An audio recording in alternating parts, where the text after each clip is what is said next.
Hello, welcome to another episode of the series Sex, Love and Relationship. In the last two episodes, we dealt with the topic, the concept of sex and the three purposes of sex.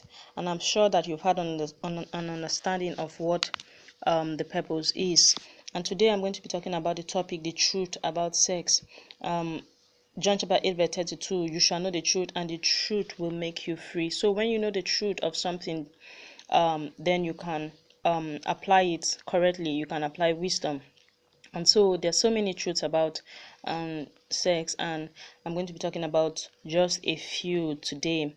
Number one, sex was designed by God for the purpose of intimacy and bonding, procreation, and pleasure in marriage. Sex was not designed by Hollywood, Playboy magazines, or any other institution, but by God. And we see that in 1 Corinthians 6 verse 15 to 20 and Genesis 2 verse 24 to 25. So it was created by God. Adam knew his wife and then they became one flesh. The first time we ever heard about that union was was by God. And so the first thing you need to know is that the world did not design sex or create it. Sex was created by God, and everything God created was good. Number two, your sexuality is good and beautiful. Your sexuality is not evil. What you feel in your body as soon as you reach puberty is not strange or evil. The feeling of sex does not make you abnormal. God put the sex urge in you by himself.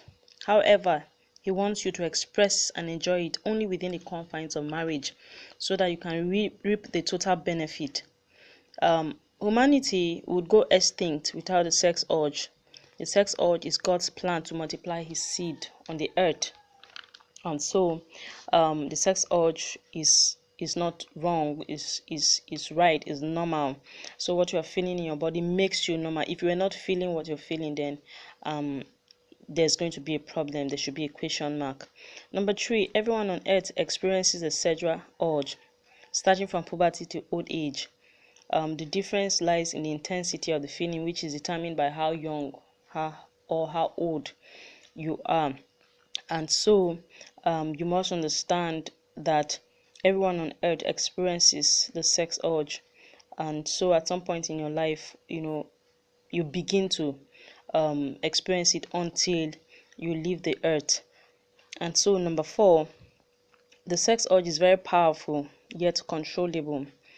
While single, God wants you to control your sex urge so that you can develop the discipline required to stay faithful to your spouse when you eventually get married. Your spouse will not always be available for sex due to some reasons ranging from work, travels, childbirth, pregnancy, illness. Your ability to stay faithful to your spouse during this season greatly depends on the discipline that you've developed over the years, the self-control that you've developed over the years. Self-control is not a gift. Self-control is developed over a period of time. Discipline is not a gift, it's developed over a period of time. So right now, if you think that you're just going to stay faithful to your spouse when you marry them, then I think you need to have a rethink, because faithfulness is developed over a period of time through the act of discipline and self-control. So just because you married to your spouse doesn't mean that you can no longer come in contact with fine handsome men or beautiful ladies anymore. But the self-control and discipline you develop will keep you from lusting after them. Number five, sex is addictive. Sex is very addictive. That is why God will have you begin to express and experience that feeling only within the confines of marriage. So it's a feeling that when you have it once, you want to keep having it again. It's a thrilling experience. I've been married for close to 10 years, and I can tell you that it's a thrilling experience to have. And so God will have you save it till you get married, till you meet the one, you get married to the one who you spend the rest of your life with, and so you both can satisfy yourselves. Number six, sex in humans is different from sex in animals. Animals can have sex with any of their kind just by instinct, but humans have been bestowed with self-control. Humans are different from animals in every aspect of life, in temperament, in soul quality. Humans have been wired by God to have sex by decision and not by instinct. So do not be caught having sex with anyone and everyone around, so people do not think that you have lost your mind. Number 7, sex is not love. Sex is not a proof of love. Most people, especially the men, believe that love and sex mean the same thing. That is why a boy will say to a girl, prove that you love me by having sex with me. If you meet anyone who tells you to have sex with them just to prove your love to them, tell them to respect your decision to save sex until marriage. I want you to know that God created the sex act to be a servant of love. God created sex to be a servant of love, not the other way around. God doesn't want love to be a servant of sex. God designed love and sex to function in harmony within the confines of marriage. Sex and love is not the same, so do not confuse it. They are different. Prostitutes have sex. That doesn't mean they are in love. In 2 Samuel 13, we read the story of Amnon, who was sick because he felt and thought in his heart that he loved his half-sister Tamar. But you see, he hated her. The Bible says he hated her as soon as he had carnal knowledge of her. In the first place, he never loved her. Rather, he lusted after her body, and he confused it with love. And so most people who say they love you mean to say that they are attracted to your body and would like to have sex with you. Lust dwells on the physical. Lust is selfish. Lust acts irrationally. Lust has to do with just the physical. So somebody sees you and says you are beautiful and he thinks he or she is in love. They think they're in love with you. But lust does not last. Just like we see in the story of Amnon and his sister, lust does not last. When lust gets what he wants to get, lust disposes, dumps you. Lust pushes you away. Lust causes pain, but love, you see, dwells on the inner beauty of the person. So we can meet somebody who we feel is not beautiful or handsome enough, but somebody else is, dying to spend the rest of their life with them. So we say beauty is in the eyes of the beholder. So that person is actually looking at the inner beauty of the person. We do not understand it, but that's the way it works. Love is selfless. Love will do for you. Love will wait for you. Love will say, oh, you don't want to do this now. I will not force you to do it. Love sacrifices. Love thinks and acts rationally. Love lasts long and causes peace and comfort. Love will not seek to take from you what you do not want to give. Love will not seek to harm you.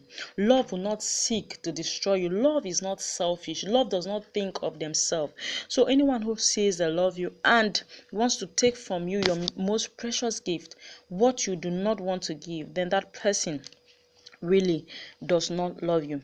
Sex outside of a loving relationship of a loving marriage endangers your health and heart. So we see so many heartbreak all over the place because people have given their body away and they feel so distraught when this person walks out of their life. Number 8, those who abuse the gift of sex by engaging in premarital or extramarital sex will experience some form of spiritual, physical, psychological, and emotional damage. Some people worship sex instead of God, who gave the gift. So sex has its consequences. That is the truth about it. It has its consequences emotionally, spiritually, physically, psychologically. There's something about giving yourself to somebody who you now know is not committed anymore to you. You begin to think of the things that you've lost. You are at risk of contracting an STD or HIV/AIDS if you engage in sex with someone whom you have not married, whom you have not committed, who has not committed their lives to you. So we say there's safe sex. The only sex that is 100% safe is abstinence, and so we should keep ourselves till we get married I hear people say that it's so difficult, it's impossible to, to wait until marriage. But I tell you the truth, if you will not go and steal because you were so desperately hungry, except you wanted to be killed in the process. You will not break the rules of the land if you knew that you were going to end up in jail. So you see, self-control and discipline is in you. If you want to do what you think is right, then you have the power to do it. Number 9, married people don't spend all their time having sex. They work, they pursue other passions of their life. Some of them go to school, so don't think that that's all married people do. So do not build your life on that. Spend your time building your career, developing your gifts, your talents. Number 10, married people at some point have to control their powerful sex urge. For example, when your spouse is not readily available to meet your needs, you have to control your sex urge. You or your spouse will need to be apart for a short period of time, ranging from days to months or even years, due to inevitable circumstances. If you cannot control this feeling of sex while you are single, there is a slim chance, very slim chance, that you will be faithful to your spouse in marriage. Faithfulness does not jump on people. Fidelity does not jump on people. It has been developed over time by being faithful to God, by being faithful to His word. Self-control and discipline is then developed in you. For some men, they would need to control their sex urge right from the moment their wives get pregnant until 6 weeks after delivery. One spouse might need to travel for a course, business trip, or for any other reason. So what do you do in that circumstances? If they walk out of the door and you begin to feel that urge, does that mean you begin to look for people all over the place to express, pour that emotion on? I want to let you know that sexual purity before marriage prepares you for fidelity in marriage, for faithfulness in marriage. Fidelity doesn't jump on people. Faithfulness doesn't jump on people. It is worked during your single days. It develops in you self-control that is required for sex in life. That's what sexual purity does.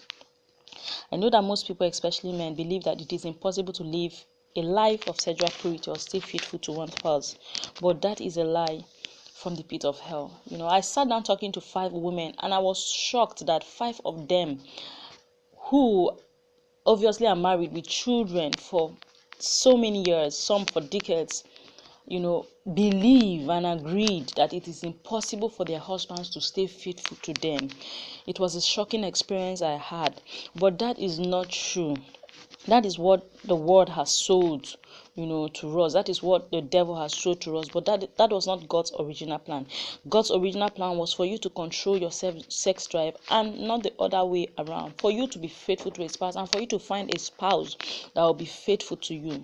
How can you allow a momentary feeling control you? The feeling is momentary. God does not want you to be a slave to sex. He wants you slave to he wants sex to be a slave to you, that you have it and experience it whenever you want to.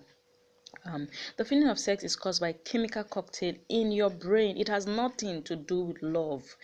So if a guy looks at a woman, especially for those who are not and well dressed, they begin to lust after them and want their body. And then if a lady is touched in certain parts of her body by the man, then she feels that experience. So it really has nothing to do with love. If not, prostitutes do not go around having sex. If you can't control what enters your mind, you will no longer become a slave to sex. What enters you, what you see with your eyes, what you take into your mind, what you read, what you hear, then you can control the feeling. As I like to end this morning, it is never too late to make a turnaround. No matter how messed up you think you are, Jesus Christ has washed away all this dirtiness on the cross of Calvary. All you need to do is to accept the gift of salvation that Christ offers Accept his forgiveness. Make a turnaround. He can make you new again. Accept him into your life. Rededicate your life to him, and he will make you a new person. No matter the mistakes, abortion, whatever it is, God can turn it around for you again and make you a new person. So don't hesitate in turning around, turning a new leaf. And I know that the grace of God is available for you. Make a decision, a choice today to stay sexually pure. Even if you have engaged before, you can still make that decision to stay sexually pure until you get married to your spouse. And I know that God will help you. Thank you for listening today, and I look forward to have you listen to the next episode again. For comments, you can drop your comments, you can send questions, you can email me at mscomfort9@gmail.com. mscomfort9, that's number 9 at gmail.com. mscomfort9@gmail.com. And then you can go to my website, comfortmichaelsule.com. God bless you and have a wonderful week ahead.